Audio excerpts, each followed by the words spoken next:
feed back on itself in a very negative way, resulting in a huge loss of confidence. Loss of confidence not just in counterparties, one the lender and the borrower, or the lender and the depositor, but loss of confidence in the integrity of the whole system. And what was the trigger? Well, the trigger was some of those mortgages, and especially the so-called subprime component. The subprime being, if you like, the riskiest piece of the mortgage business, lending to people whose credit scores are not that stellar, maybe just recently out of college, so they run up a lot of credit card debt and stuff, but they still want to own a home, so they run out, get a loan, and loan terms were very attractive 3-4 years ago for people with subprime type credit who were able to buy a home, get a loan. Well, it turns out some of those loans have gone bad, and so as a result, the mortgages, those loans, are not worth as much as the bank paid for them, and those securities that were based on those mortgages, those new debt instruments, are not worth as much as the investors paid for those mortgage-backed securities and other asset-backed securities, recognizing that some of those investors were themselves banks. The banks were both issuing these things and buying them, investing in them as a source of revenue. So not just the mortgages themselves, but the securities that investors purchased based on portfolios of those loans went bad. Why? Well, because the mortgage default rates. So when they priced these loans and they said this is usually the riskier the loan, the higher the interest you would get charged, because there's a higher chance of default, and so you want to cover yourself by earning more income through higher interest to offset the potential losses. Well, it turned out that mortgage defaults were much higher than was being priced in terms of the interest rates that were being charged on the mortgages. And then we got into a cycle when homes, mortgages are being defaulted on, then people are walking away from their home because they can't pay anymore. Now this home is on the market, but it's now owned by who? It's owned by the bank, probably. And the bank is going, I'm not in the real estate business, I don't want this thing, I'm going to sell it. I'm going to sell it for whatever I can get for it. And then so it's in a neighborhood where the average home price is $200,000. They sell it for $100,000. Well, that tends to bring down the whole market price in that neighborhood. And then you start to see prices falling. Then prices fall to 150, and then the person sees, well, look, I borrowed actually 100% of my $200,000 to buy the home in that neighborhood. The home's only worth 150 now. Now there's an incentive for that person just to go, well, look, I'm upside down $50,000. May as well just walk away, and it just can feed back on itself and keep prices going, leading to more defaults and further price declines. Here's a graph that shows over time. So on the bottom axis here is time, and vertical axis is percent of all mortgages that are past due. So you can see that in the gray bar areas are times when the US economy was deemed to be in recession. Well, defaults always go up when bad things happen to the economy. A recession happens, people lose their job, so they default on loans. And you can see default rates, the red line kind of goes up a bit in the gray bar area. Well, we've gone into uncharted territory in terms of default rates. So banks were making loans, kind of viewing this historical experience as being the norm. But they were making loans that were particularly risky. This is overall, this is the average across all mortgages. Within the subprime component, that default rate is 19%, not 6.5%.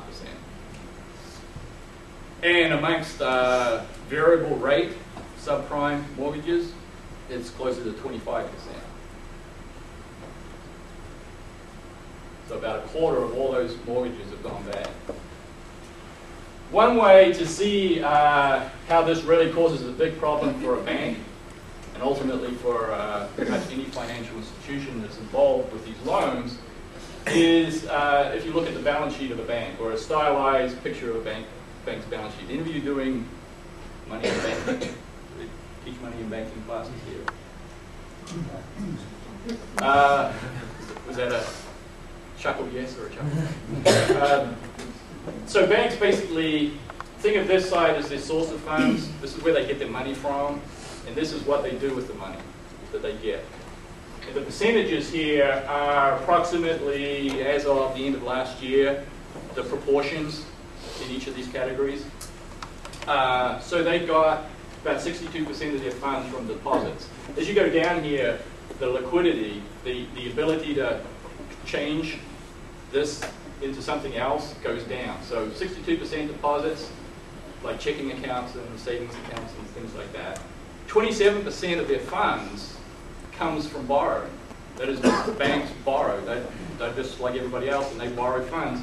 They tend to borrow very short-term funds for a day, for a week, for a month, for 3 months, and then they rely on the ability to roll over those loans continuously to keep this source of funding going. If you went back to the 1960s, this number would be about 2%. So this is really has been a fairly gradual but a very systematic change in banks increase relying on borrowing as a way to grow their balance sheet. These are proportions. They grew this piece a lot, so the balance sheet, the source of funds grew a lot, so they were able to make a lot more loans. Of course, the deal is with any lending activity is you borrow low, you borrow cheap, and you charge more for the things you buy, so that you have a net income that comes out of it. Low, you borrow cheap, you lend a little bit more, cover the risk, and you earn profit. Okay, so and then down here is this thing called bank capital, which is a really big deal right now. It was about 11% of a bank's balance sheet on average. This is the cushion. This is what banks rely on when things don't go well. It's retained earnings, so it makes a profit from its providing financial services. It keeps some of that money, so it's got left over at the end of the year, it's retained earnings, and it might sell equity in the bank, sell an ownership stake. Again, it's a source of funds in the current year for that institution by selling ownership equity in the bank. Over here on the left-hand side, this is what it does with it. This 14% cash and other assets. The other assets are basically the buildings. The buildings, the computers, the tables and chairs. A little bit of this, about 3% of the total is cash. So it's just sitting there in the vault, or it's sitting in our vault in the Federal Reserve System in the form of reserves. About 23% here is securities. So this is where they have purchased mortgage-backed securities, amongst other things, as an investment, as a way to earn income. They've taken some of these funds, purchased government bonds, everybody know what Fannie and Freddie are? Okay.